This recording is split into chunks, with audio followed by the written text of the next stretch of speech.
Our lunch keynote speaker, Natalie Wexler. So Natalie was the first person I called to see if she was free for this conference. And then I built the conference around Natalie. So she was fabulous because I read The Knowledge Gap first. That was the first book given to me, and it made a huge impression. So Natalie Wexler is an education writer and the author of The Knowledge Gap, The Hidden Cause of America's Broken Education System and How to Fix It. She's also the co-author with Judith C. Hochman of The Writing Revolution, a guide to advancing thinking through writing in all subjects and grades, and a senior contributor to the Education Channel on Forbes.com. Natalie's articles and essays on education and other topics have appeared in the New York Times, the Washington Post, the Atlantic, the Wall Street Journal, MIT Technology Review, the American Scholar, and other publications. She's spoken on education before a wide variety of groups and appeared on a number of TV and radio shows, including Morning Joe and NPR's On Point and 1A. Welcome to Buffalo, Natalie. I want to just start by acknowledging how extraordinary an accomplishment this is for Tarja to put this together. She's a parent, she's not an educator, and I've been contacted by a number of other parents who've said, I want to put on an event and I want to have you come speak. And so when Tarja contacted me, I was like, okay, right, whatever, because usually I don't hear from them again. I mean, it's complicated. So, but look at this. I mean, I think she really deserves a round of applause.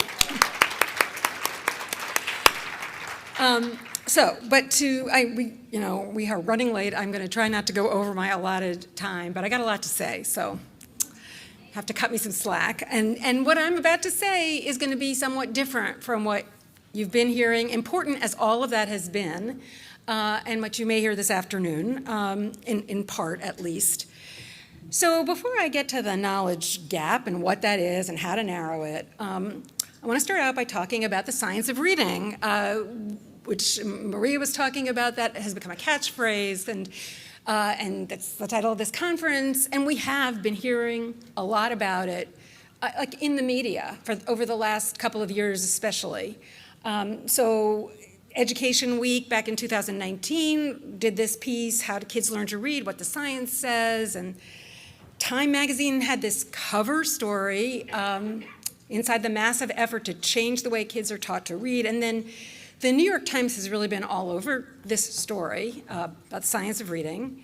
So we've gotten 3 recent, some of these have been front page. And as you can see, there's a one word that keeps recurring, which is phonics in this coverage. Now, I want to be clear. I'm not saying that anyone in the science of reading movement says that reading is just phonics, right? I have never met anyone who doesn't talk. Also, yes, comprehension is important too. That's obvious. What I haven't seen so much of is talking about what might be wrong with our standard approach to teaching comprehension. We hear a lot about what's wrong with the standard approach to teaching decoding and how there's not enough systematic phonics, and I totally agree with that. It's hugely important. But is there anything missing from the message that is coming across to the media, to the public, to educators, administrators, policymakers?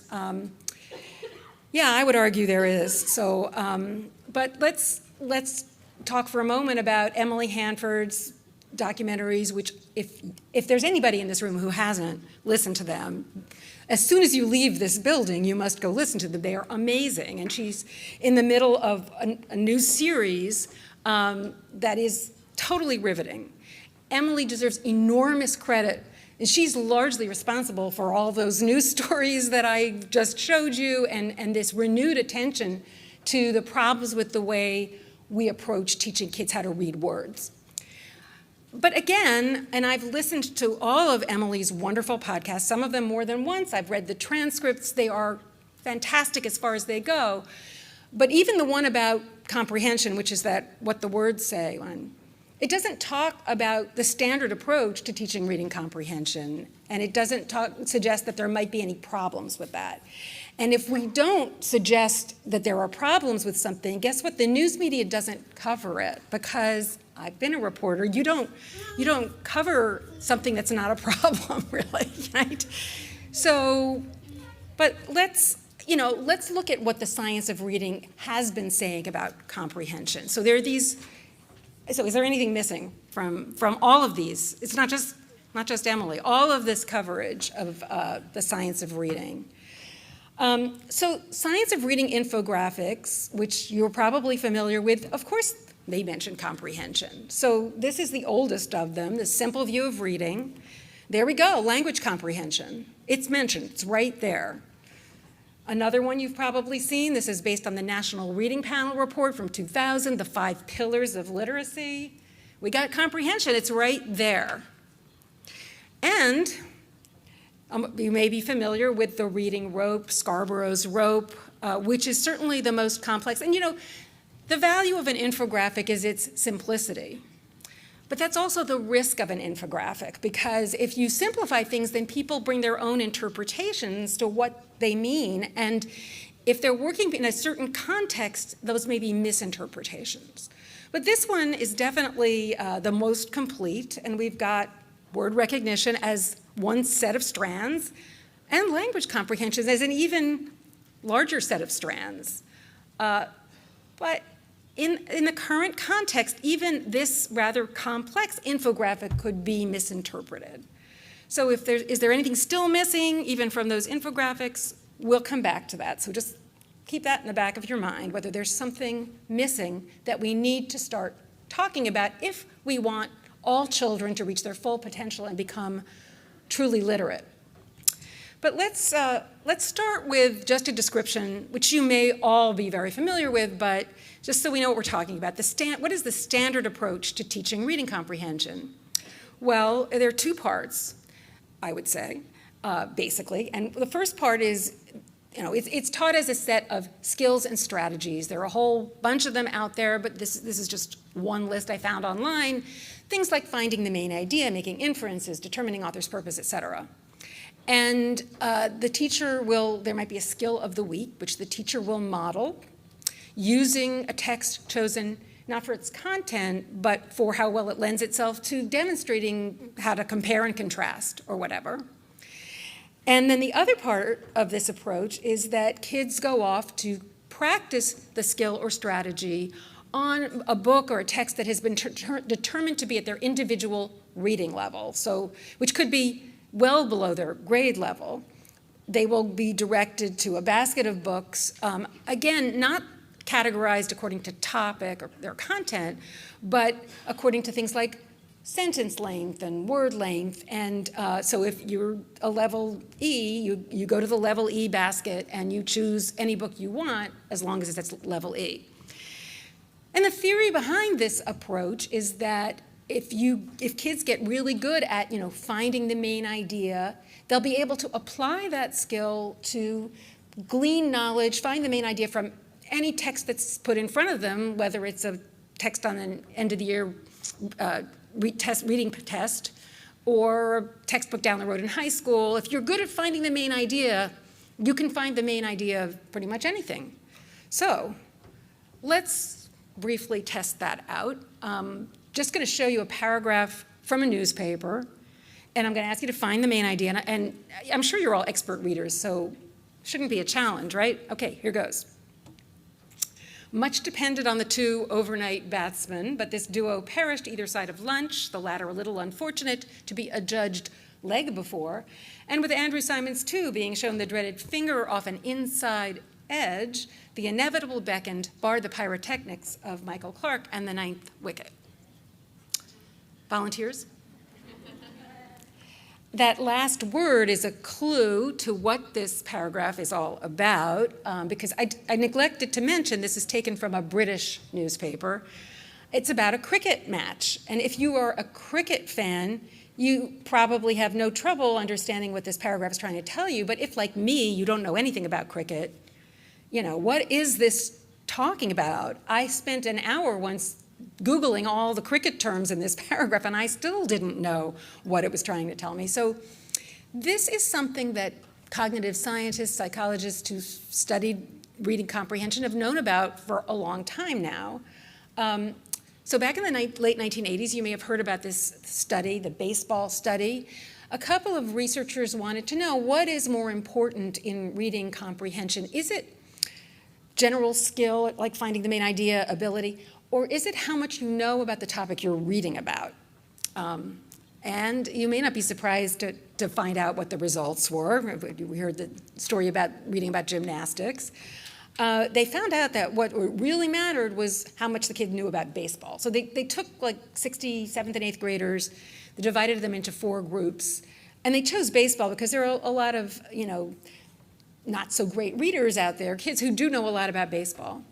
And they divided them into groups depending on how well they had scored on a standardized reading comprehension test and how much they knew about baseball. And then they gave them all a passage to read describing a baseball game and tested their comprehension of that passage. And what they found was this, that the poor readers, according to the test, did really well when they were reading about something they knew about, when they were reading about baseball. That's that green bar. And then this much smaller, lower blue bar, those are the quote-unquote good readers who didn't know much about baseball.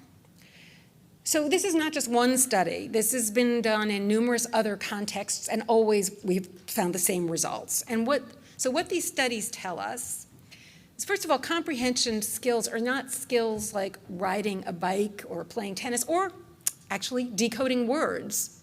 They don't just get better with practice. It's going to depend to a large extent on the topic and how much the reader knows about it.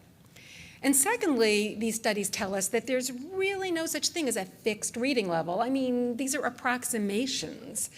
It seems scientific, but it's not. There's really no evidence behind this. These classifications, either of the books or the readers, don't take account of topic and topic knowledge. So just need to bear that in mind. And it may be kind of obvious when we're talking about baseball or cricket or molecular biology. If you know a lot about that topic and you're reading something about that topic, you know the lingo, it's going to be easier for you to understand it. What is less obvious is how much we rely on our knowledge of everything, and particularly academic knowledge and vocabulary, to make sense of everything we read. So it has been found, and this is very well established, there's an extremely high correlation between knowing the answer to a question like, in what part of the body does pneumonia occur, so general academic knowledge, and general reading comprehension. And that suggests that instead of focusing on these skills so much, we really need to be, if we want kids to become better comprehenders, we need to do as much as we can to boost their academic knowledge and vocabulary.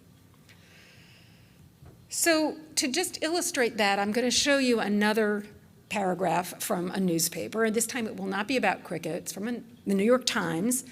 And this time, I'd just like you to think about what knowledge and vocabulary, and what kinds of knowledge you're drawing on to make sense of this paragraph. So here goes. I should warn you, this is from several years ago, and so the president that is referred to here is not the current president. But I'll just give you a minute to read through that.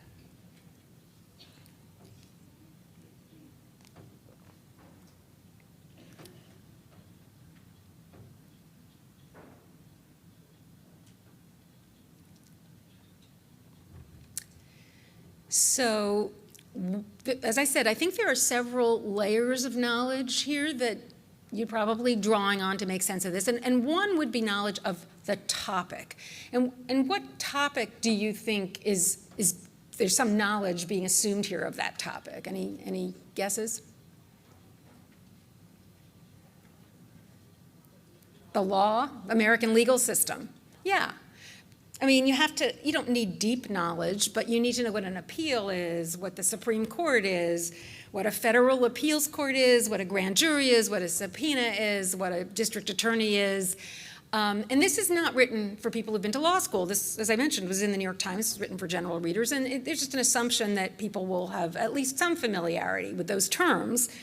But if you don't have that knowledge, then this paragraph is going to start getting harder to understand. But beyond the topic knowledge, there's knowledge that's assumed of general academic vocabulary, like validity or served on in the sense of serving a subpoena on someone.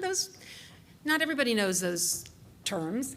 And then and this is really important and often gets overlooked when we talk about comprehension, there's sentence structure, syntax, that second sentence. Look at how long that is and how many clauses are in that sentence. So if you're not familiar with those things, then you're really going to be in trouble here. It's going to be very hard to figure out what this paragraph is trying to tell you. So how do you acquire that general academic knowledge and vocabulary and that familiarity with complex syntax? Well, it's really through knowledge of topics. You can't acquire that kind of knowledge in the abstract. Vocabulary doesn't mean anything unless there's context. It's not going to stick unless it's also growing alongside knowledge. And the same thing is true with complex syntax. So I just want to spend another minute on syntax and the barriers it can pose to reading comprehension. Just tell you about a study that I came across with a very interesting, I thought, anecdote. So this was a study involving, there was a 10-year-old boy who had no problems with decoding, but he did struggle with comprehension. And so the researchers read aloud this sentence about Rachel Carson. Rachel Carson, who was a scientist, writer, and ecologist, grew up in the rural river town of Springdale, Pennsylvania. And Rachel Carson, of course, is the author of Silent Spring. This book came out in the 60s about the dangers of pesticides. So they read the boy this sentence, and then the researcher asked, so what do you know about Rachel Carson now? And here's the boy's answer. They grew up together in the same place. How did he get that out of this sentence? Well, he looked at this scientist, writer, and ecologist, who was not familiar with this kind of structure. This is not the way we speak. This is a structure that it's called an appositive, a phrase describing a noun. It's really peculiar to written language. And he thought there were 3 different people in this sentence. According to the researchers, this is not an uncommon kind of error for kids to make. So there's that aspect too that we need to start being more aware of. So why is this? Why does all this knowledge, these different kinds of knowledge, help with comprehension? Well, briefly, it has to do with the way we take in new information and process it. And this diagram, I hope, will help. So these are not places in the brain, these are processes in the mind. And the important one here is working memory. Which you may have heard of. It's that aspect of our consciousness where we're taking in new information and we're trying to make sense of it. And the important thing to know about working memory is it's very limited. It can hold only about maybe 4 new items for about maybe 20 seconds before it starts to get overwhelmed. We forget things. We don't have the capacity to understand what we're trying to take in or analyze it or retain it. And different people do have different working memory capacities, but there's no reliable way to increase anybody's working memory capacity. There is, however, a way around those constraints of working memory, and that's that last box, long-term memory, which is potentially infinite. And if we can just withdraw relevant information that we have stored in long-term memory when we need it, we don't have to juggle that information along with the new information in working memory. So we're gonna have more capacity in working memory to take in, to learn stuff. And of course, when we're reading, there's also decoding, there's all sorts of things imposing a burden on working memory. And that burden is called cognitive load by scientists. Now, so the way around working memory constraints is long-term memory, but there are a couple of tricks here. One is, first you have to transfer the new information to long-term memory, and then you have to be able to retrieve that relevant information from long-term memory when you need it. The most effective, reliable way to transfer information to long-term memory is to attach some meaning to it, and maybe by explaining it to somebody else orally or in writing. To retrieve it, the thing that works is practicing retrieving it. The more you practice retrieving an item, the better able you are to get it when you need it. One way of doing that is quizzing yourself on the information or being quizzed. But another way is explaining it to somebody else, orally or in writing, ideally in your own words. That is a very effective way of practicing that so you'll be able to retrieve it when you need it. So that's just the background for why all the stuff I'm talking about is so important. But what does this have to do with these scores on reading tests, and particularly with the gap, the stubborn, we've heard about this, stubborn, long-standing gap between essentially kids at the upper and lower ends of the socioeconomic spectrum with respect to reading and math scores, but I'm going to focus on the reading scores. And these scores have been stagnant or declining for over 20 years now. It's not just the pandemic. Well, the passages on reading tests, like any written text, make certain assumptions about what the reader already knows. Writers don't explain every term they use, because if they did, nobody would want to read their writing. It would be really tedious. And of course, passages on reading tests are not designed to relate to anything that kids have actually learned in school. In fact, they're designed to avoid those kinds of topics, because the idea is, well, we're not testing their content knowledge, we're testing their general reading ability. But, like remember the baseball study, et cetera, if you don't have enough relevant knowledge to understand the passage on the reading test, are you ever going to have a chance to demonstrate your skill at finding the main idea or making inferences? No. So to give you an idea of what that looks like in real life, I'm just going to show you a paragraph from a third grade item on a released item from a standardized reading comprehension test. And here goes.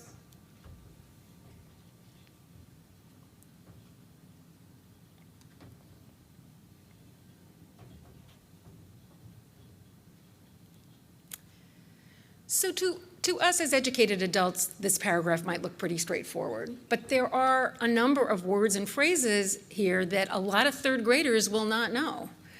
And if you're missing that information, then the paragraph is starting to look more like that cricket paragraph if you don't know anything about cricket. Now, some third graders will know these words and phrases, and they tend to be the third graders who've been able to pick up this information outside of school, maybe because their parents are more highly educated and maybe have used these words, or they've read books about the Arctic and the Inuit, or maybe they've had the resources to take the kids to a museum or even to Alaska.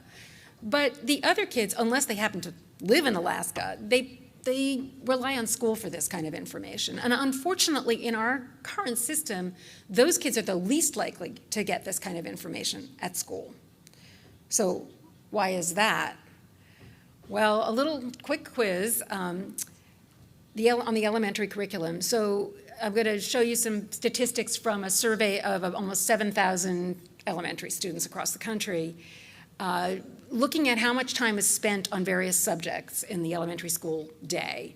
So guess how much time do elementary students spend each day on ELA, math, science, social studies, the arts? Any guesses on ELA or reading? 90 minutes? Well, not to keep you in suspense, here we go. Actually, 2 hours, 120 minutes is average, and about 82, 90 minutes on math. And then, according to this survey, about half an hour on science and social studies and somewhat less on the arts every day. And I would guess that for a lot of schools, that would be an overestimate of the amount of time spent every day on science and social studies and the arts. And that's particularly true in schools where test scores are low, where reading scores are low. The idea is, well, we want to get those reading scores up, so we got to spend more time on reading. And most of that time is spent practicing these skills and strategies that appear to be what is being measured by those reading tests. So they're not good at finding the main idea yet. We can, science, social studies can wait. And the interesting thing about this survey, well, some scientists looked at this data collected by the federal government, and they asked, what happens if kids get 30 minutes more than average a day on social studies? And they found that that was correlated with higher reading scores. They also looked at what happens if kids get 30 minutes more a day than average on ELA reading.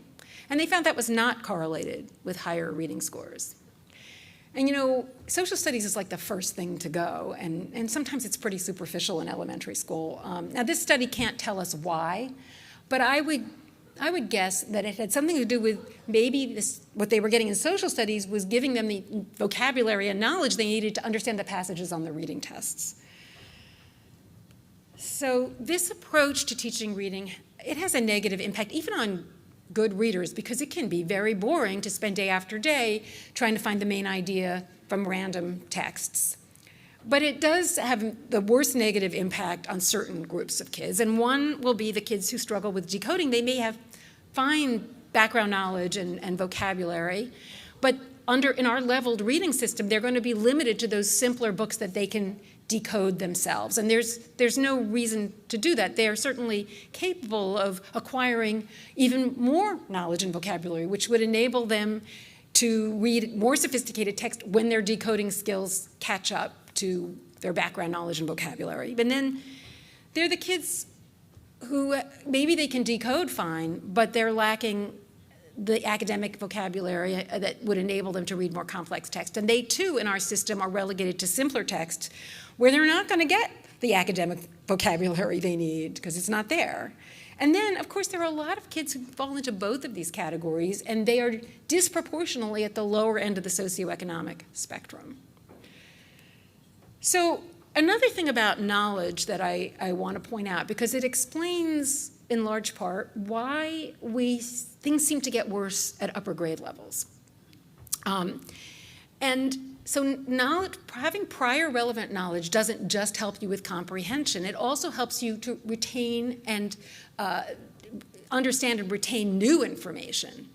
It's been said that knowledge is like Velcro. It sticks best to other related knowledge. And so what happens in our current system is if you start out with more of that other half of the Velcro, more academic knowledge, you're probably going to be in a higher reading group, and you're going to be acquiring new, additional academic vocabulary because there's something for it to stick to, and that in turn is going to enable you to read yet more complex text. That's one way this can work. But if you're starting out with less of that other half of the Velcro, then first of all, you're relegated to simpler texts, and you don't have anything for even whatever information is in those texts, there's nothing for it to stick to. So you're not likely to be able to read at a higher level. So this has led to something that's been called the Matthew effect, which you may have heard of in reading, which is a reference to the Gospel of St. Matthew, and particularly the part that says, basically, the rich get richer and the poor get poorer. And what happens over time is this gap between good readers and poor readers gets larger and larger, so that by the time kids get to high school, it can be very large and very difficult to narrow. And so that is why it's so important to start building academic knowledge early while kids are still acquiring foundational skills.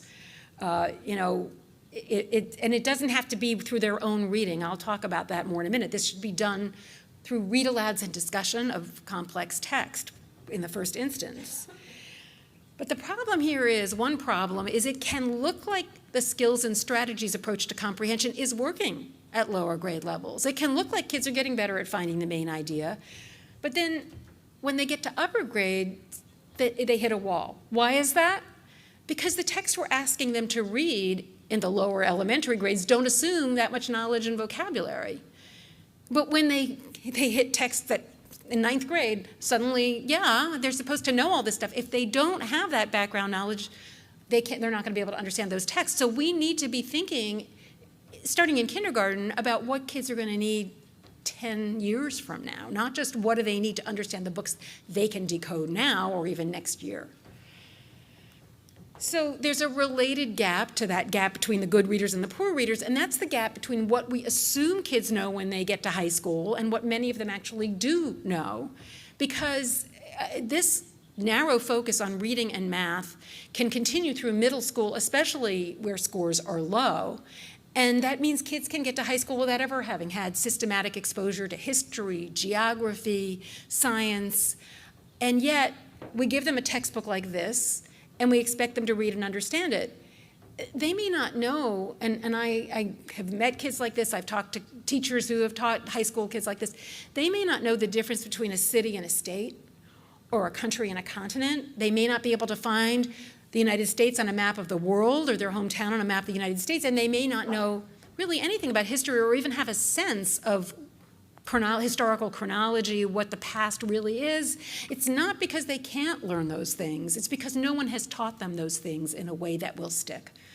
And yet we expect them to read textbooks like this, and we also give them tests that assume more academic knowledge and vocabulary. The nature of impeachment, this goes on about, I won't read the whole thing, but it assumes quite a bit of knowledge. And so this can be very frustrating for students. I mean, we have a lot of disengaged students in high school, no wonder. And it can also be frustrating for their teachers. So when I first stumbled upon this issue, the lack of content in the elementary curriculum and its enormous ramifications, I was really surprised because I had been writing about education for years, and I thought I knew a lot about education, and I'd never heard anybody talk about this. And by the way, when I first started looking into this, I was told by someone whose judgment I trusted that I didn't have to worry about the phonics problem. That problem had been solved. Well, I discovered when I was researching the book that no, we still had that problem. But there was also this other problem, and that's what I mainly focused on. And as concerned as I was about that problem when I was researching and writing the book, I'm even more concerned now because we know with remote and hybrid learning, which I hope we're past that, but we're living with the legacy of it, the situation has become more urgent than ever because the very kids, the very students who were not being served well by the system before the pandemic were also bore the most negative impact from remote and hybrid learning. And so we cannot afford to go back to what we were doing before. But I didn't write the book just to describe the problem. I also wanted to find out, what can we do about it? Where do we go from here? And the good news is that there is a lot that schools and teachers can do to narrow this knowledge gap and to ensure that kids, beyond decoding, can really achieve their full potential as human beings. So let's just start with what individual teachers can do. A number of things. First of all, rather than organizing read-alouds by the skill of the week, organize them by topic, sea mammals, and spend at least 2 or 3 weeks reading a series of books aloud, probably more complex than those kids could read themselves, about that topic. Because kids need to hear the same knowledge and vocabulary repeatedly for them to get those things into long-term memory. And then secondly, in class discussions, rather than asking a question that puts the skill in the foreground, like, okay, we're making inferences this week, who can make an inference about what we just read? Ask a question about the content that just implicitly requires kids to make an inference. It's been found that that can work much better. And then rather than just having baskets of books organized by reading level, organize books in the classroom library by topic. I mean, there should be some opportunity for kids to read books that they can read easily on a topic of their choice, but it shouldn't be the centerpiece of the curriculum.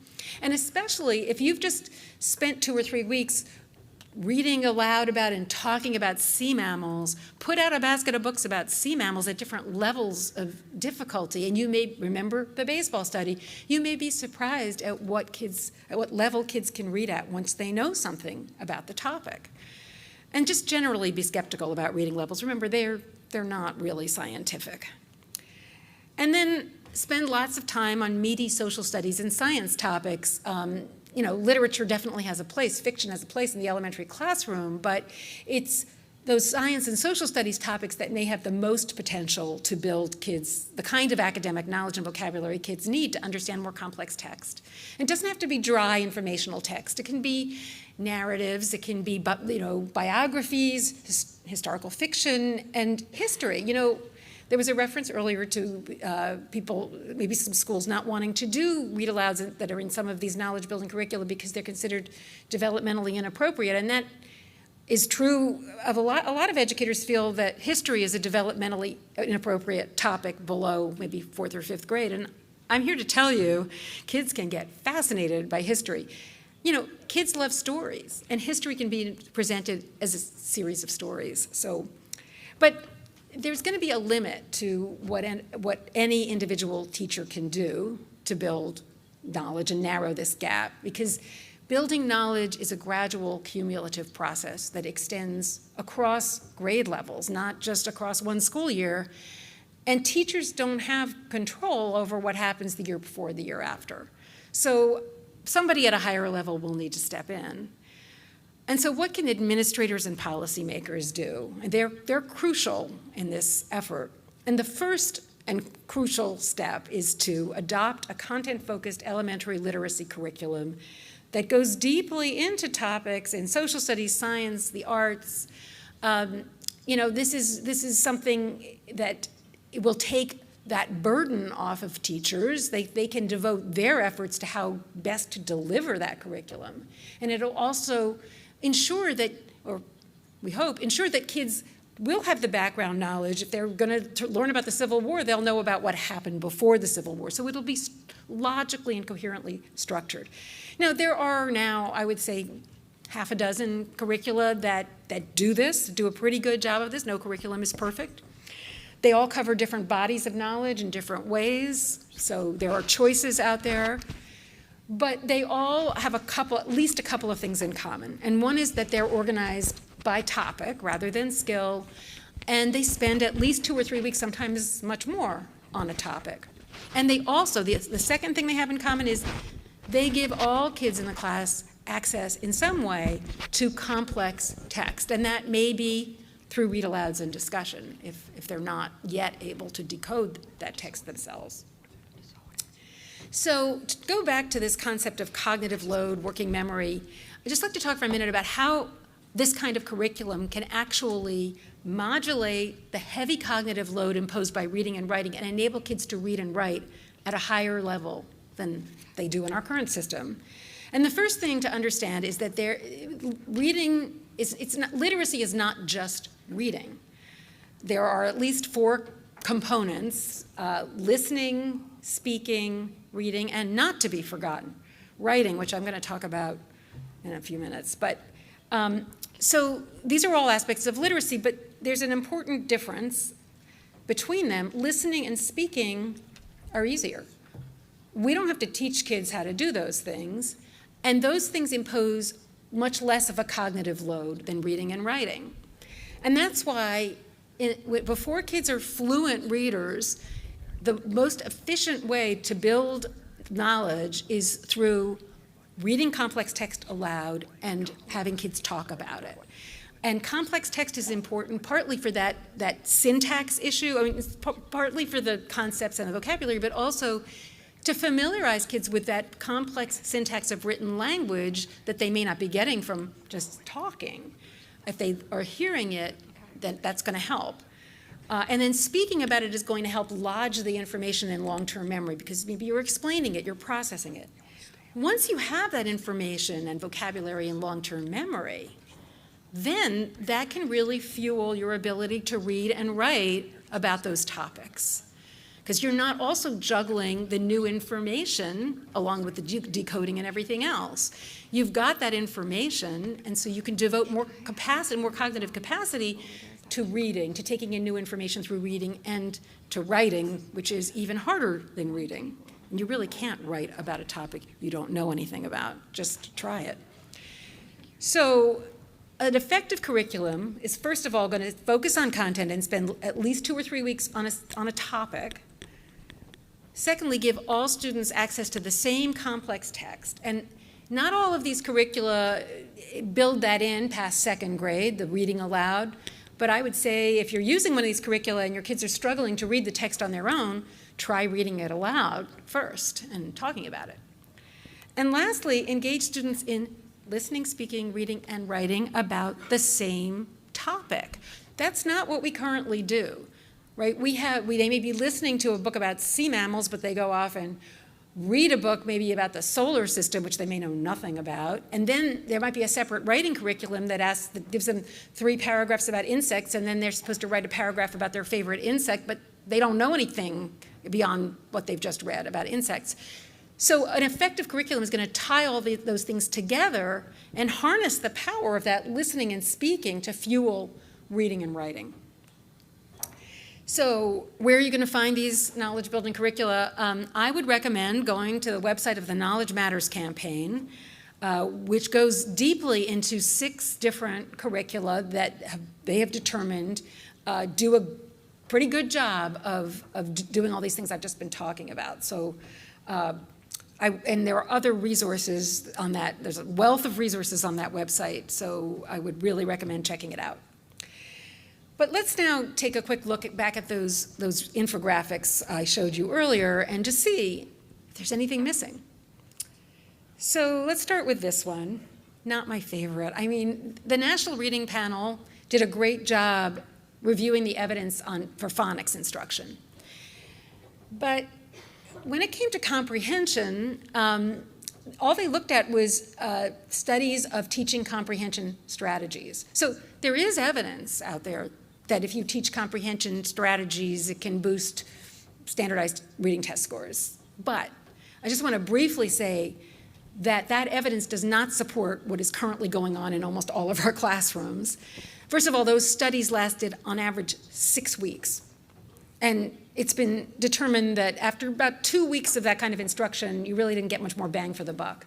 And we spend month after month, year after year teaching not only the strategies that they found evidence for, but a whole lot of other things that they did not find evidence for. So when we talk about evidence-based reading comprehension instruction, we have to look beyond this National Reading Panel report because they did not look at any of the evidence on the importance of knowledge to comprehension. But just to continue. So setting these things up as pillars, equivalent pillars, gives the impression that comprehension should be taught as a skill like phonics. And as I hope you realize by now that doesn't really work.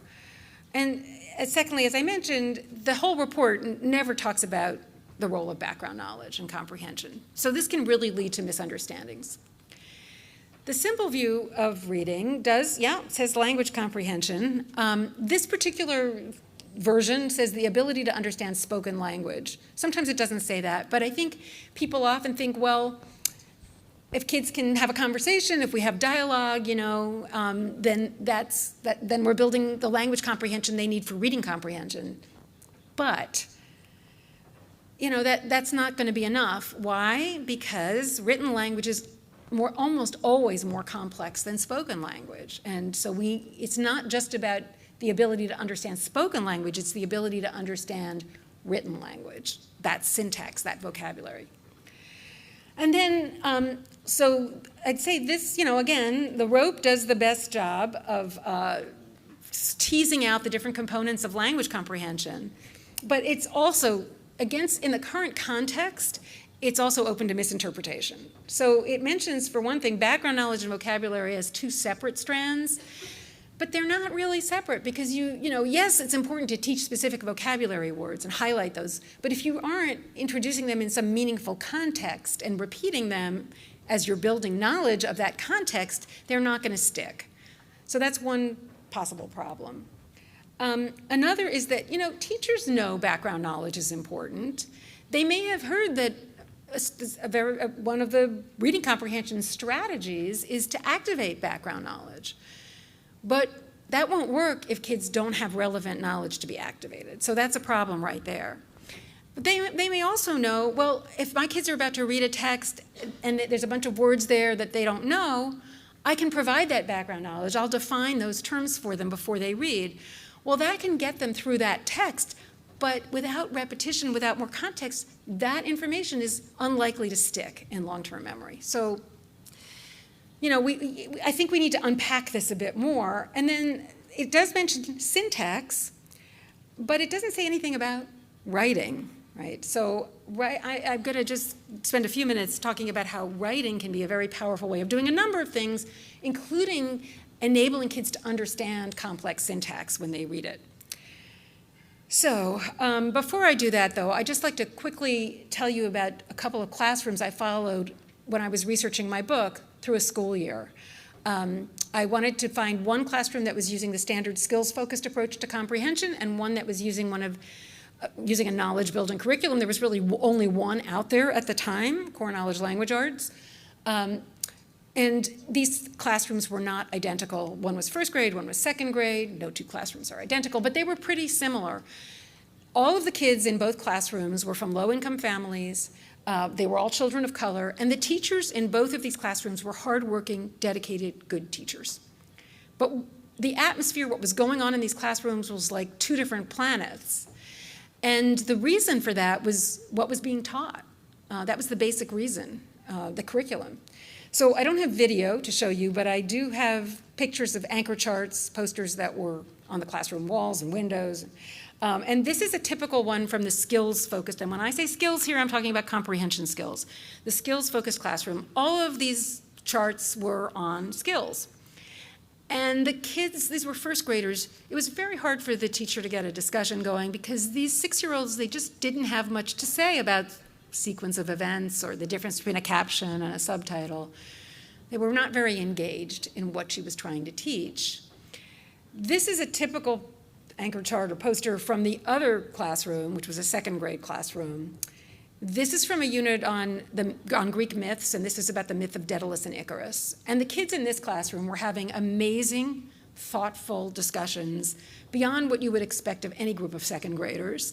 And they were really engaged. They often did not want the teacher to stop reading the text. They had their hands up when it was time for discussion to end. And they were learning an enormous amount. I would just like to point out a couple of things about this poster, and one is the vocabulary words of the day: desperately, plummeted, foresight. Those are sophisticated vocabulary words for any group of second graders. Most of the kids in this class were from non-English speaking families. And some of them were still learning English themselves, and yet they were learning, understanding, and retaining words like this. They were sometimes using them not only in class discussion, but in their own conversation, very proudly, I might add. And they were remembering them because they were encountering these words repeatedly in an engaging context. So that word plummeted, Icarus's wings melted when he flew too close to the sun, and he plummeted into the sea. That's a very vivid image. So these are words they're not going to see on a third or fourth grade reading test, probably, but it will stand them in very good stead down the road in high school and beyond. The other thing I'd like to point out about this poster is it could look like this teacher is teaching skills, like this question: predict what is Daedalus's plan. This box is labeled cause and effect. But she wasn't trying to teach the general skill of making predictions or determining cause and effect. She's bringing those questions in as a way of getting the kids to think about the specific content in front of them, and that's what works. So I do want to talk for just a few minutes more about writing, because this is also something that hardly ever gets discussed in the context of our reading crisis, our literacy crisis, and it is hugely important, and we need to start talking about it more. So let's go back to our friendly forgetful person at the bottom here and talk again about working memory. Remember that the way to get around the constraints of working memory is to, first of all, transfer things to long-term memory, retrieve them, practice retrieving them, and a great way to do that is by explaining them to other people, orally or in writing. So that's what we do when we write. So it helps with both of those things. It really helps get things into long-term memory, and it helps ensure you'll be able to get them when you need them. And it's so powerful that it can compensate for that missing Velcro, that missing background knowledge, even at higher grade levels, even in high school, if kids are writing about the content they are learning about in a manageable way. But it's also the hardest thing, as I just implied, that we ask students to do in school. It's way harder than reading. So again, working memory, the load, we know reading imposes a heavy cognitive load, but writing even more. So an inexperienced writer could be juggling everything from letter formation to spelling to what words to use to organizing their thoughts, understanding the content they're writing about, dealing with that syntax of written language and that vocabulary, and all of this creates not just cognitive load, but stress, and that in turn is a burden on working memory. So it's very easy for inexperienced writers to get overwhelmed when they're asked to write. So writing instruction has enormous potential power, but we have not exploited that power for at least a couple of reasons. One is we've underestimated how hard it is for kids. And we've asked them to write at length from the beginning. And we've also tried to teach it in isolation from content. Might be a separate writing curriculum, might be just having kids write about their own experience, but we're not having them write about what the content of the curriculum, assuming there is content. So what we need to do, three things. First of all, modulate that cognitive load, and that could mean starting instruction at the sentence level, no matter what grade kids are in, if that's what they need. Because if writing is hard, writing at length is only going to make it harder. Secondly, teach grammar and conventions in the context of students' own writing. Not all kids just naturally pick up grammar and conventions. What works is to teach it in the context of their own writing, and it's very helpful to start at the sentence level if you want to do that. And then embed writing activities in the content of the curriculum. And I know of only one method that combines all three of those things, and it happens to be the one that I helped write a book about. It's not my method. It's my co-authors, Judith Hochman, a veteran educator who developed this method over many years. And I don't have time to really go into this method, but I'd just like to show you a few examples of what it consists of and how it can build knowledge, familiarize kids with complex syntax, and also, by the way, teach them how to write, which in itself is important. So this is just one sentence level activity. This consists of giving kids a sentence stem, ideally embedded in something they're learning, content they're learning, and asking them to finish it in 3 different ways. Now, this is a method of writing instruction. It's not a separate curriculum. It's designed to be adapted to whatever you're teaching. So let's say you're teaching this book, Hidden Figures, the story of 4 black women in the space race. You could give students the following sentence stems. Dorothy Vaughan was a computer at NASA because, but, and so. Now, these conjunctions are simple, but a lot of kids don't actually use them in their writing. And they also, as simple as they are, they can be very powerful spurs to thinking. But each of them ask for a different kind of information that kids have to retrieve from long-term memory and put in their own words. And but is going to be more difficult than because it asks for contrasting information. Now, there are different ways that kids could finish these sentences, but here are some possible responses. I won't take time to go into them, but as you can see, this is really a boost to learning. It's not just an add-on or something that's going to take away from teaching content. And this method is designed to be used not only in ELA or English, but across the curriculum, social studies, science, and even math. So that same activity, we could use it in the math context if we're teaching about decimals and fractions. You could give kids sentence stems like this. And so here's another, I'm going to go back to something I mentioned earlier to show how sentence level activities can boost writing skill, reading comprehension, and build knowledge all at the same time. So remember this sentence and the kid who said they grew up together in Pennsylvania because he thought these were 3 different people. So that, as I mentioned, that construction, who was a scientist, writer, and ecologist, that's in a positive. And so what can you do to help a kid like this? Well, first of all, teach the kid what an appositive is using familiar content so they have the cognitive capacity to get the idea of what an appositive is. And then teach the kid, have the kid read about Rachel Carson, we learn about Rachel Carson, and then give the student a sentence like this, where they have to come up with the appositive. They have to retrieve that information. That's going to put them in a much better position to understand a sentence using an appositive when they encounter it in their reading. And these writing activities, they can be adapted even for kindergartners. You can do a lot of things orally, collaboratively. They can be adapted for English language learners who are still dealing with spelling and maybe even letter formation. So just an example from the early elementary context would be, suppose you've been reading and talking about frogs. You can give kids pre-printed sentence strips like this. They have to be able to decode. But they're not going to have to be dealing with spelling or writing. And these are mismatched. If the kids remember what they've learned about frogs, they will know that this sentence at the top, before frog embryos hatch, they eat insects and worms, is not true. They don't eat insects and worms before they hatch, so they have to rearrange these sentence strips so that they make sense. And meanwhile, they're also learning something about punctuation. So this method does go beyond sentences through outlines, paragraphs, even through argumentative essays, but the sentence level work lays the foundation for independent writing at length. And just to give you a quick idea of how that works. So kids will be constructing single paragraph outlines. Actually, they can do this even in kindergarten if they do it orally and collaboratively, but this is one, let's say, a student has done independently.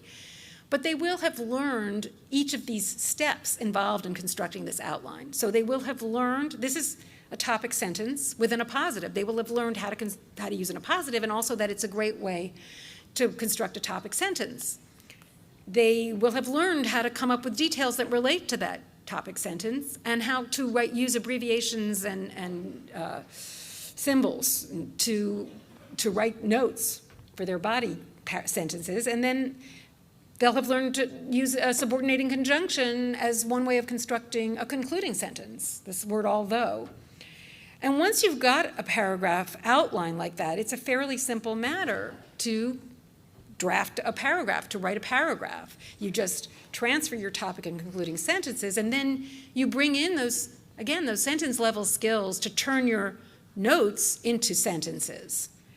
And one of the things that you will have learned is how to use transition words and phrases to connect your sentences so that your paragraph actually flows. This is not something that all kids just pick up. So how will they have learned how to use transitional words and phrases? In an activity like this, where they get a sentence, and this is embedded in different content. This is about the American colonies. They get a sentence and then a transition word, like therefore, and then they have to come up with the next sentence. So that's not only acquainting them with these words, but also building their knowledge of this topic. So none of this time is wasted. And I just also want to argue that if we, yes, of course we want kids to be good at finding the main idea and making inferences and all of those things, but the better way to teach kids how to do that is through writing strategies. So all of these things, we do this when we're writing. And why do I say that writing is a better vehicle for teaching these things? Because, first of all, the content is necessarily in the foreground. Kids have to be writing about something. You can tell if they're getting it. If they're off practicing finding the main idea, how do you know whether they're really getting better at that? And you're reaching every student, not just the ones who raise their hands. So effective writing instruction can turbocharge any content-rich curriculum, but if we're just teaching skills and strategies and jumping from one topic to the next, it won't work probably, because kids probably won't have enough information about any one topic to write about it coherently. And if we don't build foundational skills and knowledge simultaneously and really start talking about both of these things, we may end up, that pendulum that Kareem Weaver was talking about, it may well swing away from phonics again, and here's why. This has happened before. If we just focus on the foundational skills and phonics part of this, we may well end up, even if we do a really good job of teaching decoding, we may well end up a few years from now with kids who are able to decode complex text but can't understand it. And at that point, those who are skeptical of phonics may say, well, you see, they can't understand what they're reading, so phonics doesn't work. And then they'll go back to balanced literacy, or maybe there'll be yet another name for that, basically the same thing. So I know there's a lot to say about decoding, but we can take the time to also say we have problems with the way we approach reading comprehension instruction. We have to do that. And I think maybe one problem is just the word reading. We use that term to cover these very different things, decoding and comprehension. And if I ruled the world, I might come up with a different term, science of literacy, because that's really what we need. Or even science of learning, because when we talk about literacy, we talk about beyond foundational skills, it's everything. It's everything that we take in about the world. But that's probably not going to happen. So I would just ask that we remember that curriculum, a content-rich, knowledge-building curriculum that also covers foundational skills, is the place to start. But as we heard before, it's probably not going to be enough. This is going to be very different from what most teachers are used to. And there may be some obstacles in the way of getting it implemented well. And, it's possible to do not so great a job of implementing even the best curriculum. So, possible obstacles to change, in addition to standardized tests which may not reflect the knowledge that is being built by your curriculum.